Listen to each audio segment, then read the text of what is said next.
For section 7.4, the main topic is verbs like gustar. So the verb gustar is generally used to convey the English equivalent of to like something. So if you have, for example, a sentence, me gusta ese shampoo, what direct translation would be is, I like that shampoo. But the literal translation of me gusta ese shampoo is, that shampoo is pleasing to me. And the difference between these two is who the subject of the sentence is. In the first example in English, I like that shampoo. Who's doing the liking? I am. So I would be the subject of the sentence, whereas shampoo, what do you like? Shampoo. Shampoo would be the direct object of the sentence. The literal meaning and what the Spanish is, that shampoo is pleasing to me. The shampoo is the one who is doing the pleasing. So in this sentence, shampoo is the subject, whereas to me is the indirect object of the sentence. So the same thing in Spanish, me gusta ese shampoo. Shampoo is the subject of the sentence. Me, to whom is it pleasing? Me is the indirect object. And gusta, the verb, therefore is conjugated to the subject shampoo. So in most cases with verbs like gustar, the subject will be either third person singular, so él, ella, usted, or third person plural, ellos, ellas, ustedes. In this case here, te gustaron las clases. The English equivalent is, do you like the classes? But the true literal meaning is where the class is pleasing to you, meaning that the classes are the subject of the sentence. So in that case, las clases, plural, so we'd have the conjugation gustaron in the preterite tense. So here's a general chart on how to construct a sentence using verbs like gustar. And after I explain through this chart, I'll go over some examples and how it's used. So generally, this is the same order you'll find most sentences using gustar.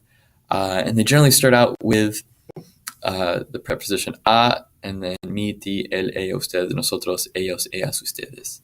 Now this whole part, these two elements of it are entirely optional. And you can either have them both or not have either.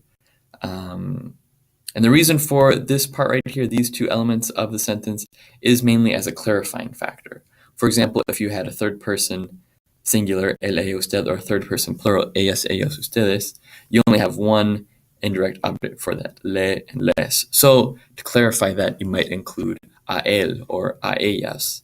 But like I said, it's generally optional, but you either have to have both the a and this part or none of it. The next part is the indirect object pronoun. And that's to whom is it pleasing, or for whom is it pleasing. So you have me, te, le, nos, and les. So you can either start the sentence with the indirect object pronoun or the preposition a followed by this part here. The next part of the sentence is the verb.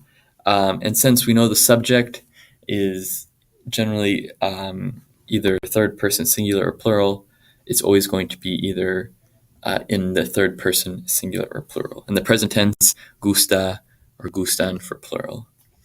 The next part, if it's a noun that's pleasing, you would include the article. So it can either be a definite, los, las, el, la, or an indefinite article, unos, unas, una, una, or it can be a demonstrative adjective, esos, esas, ese, esa, aquel, aquellos, etc.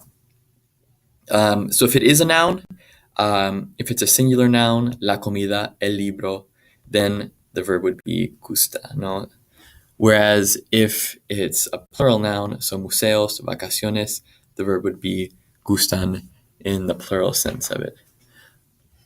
If you have two nouns, so for example, los museos and las vacaciones, you would use gustan. But if you also had la comida y las let's do el almuerzo y el desayuno, lunch and dinner, or lunch and breakfast, it would be gustan, since you have two nouns, there are two subjects, el desayuno and el almuerzo. If it's a verb that you like doing, I like to run, I like running and walking, it's always going to be in the singular form, gusta. Me gusta correr y cantar, te gusta correr, etc. So here's some examples using what I just went over here. So the first one, a mí me gusta la comida, food is pleasing to me.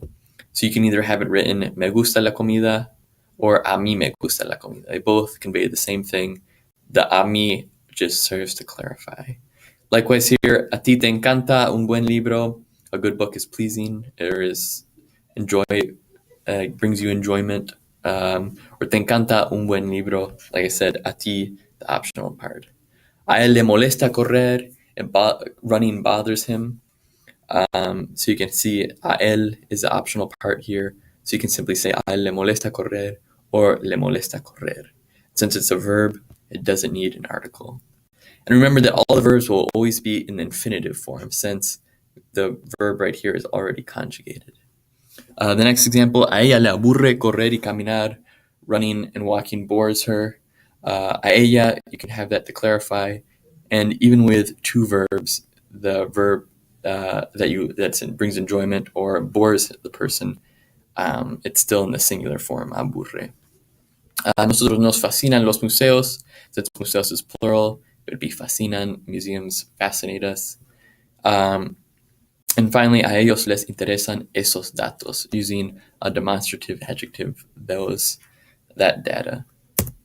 So here's some other verbs that function just like the verb gustar. Aburrir, encantar, faltar, fascinar, importar, interesar, molestar, and quedar. So for the homework, all you have to do is take the verb and conjugate it to the correct subject with the correct indirect object pronoun. So in the first one, a mí encantar las películas de misterio. We know that the subject is las películas, so it would be encantan. And to whom are they pleasing? A mí. So the indirect object pronoun would be me. So to put that together, a mí me encantan las películas de misterio. A Gregorio molestar mucho la nieve y el frío. Snow and the cold bothers Gregorio a lot. So we know that the subject are la nieve y el frío, so it would be plural molestan, and the subject Gregorio, él, so the pronoun would be le. A Gregorio le molestan with an N at the end, mucho la nieve y el frío. A ustedes faltar un libro de esa colección, o un libro is the subject, and a ustedes, the indirect object, so a ustedes les falta un libro de esa colección.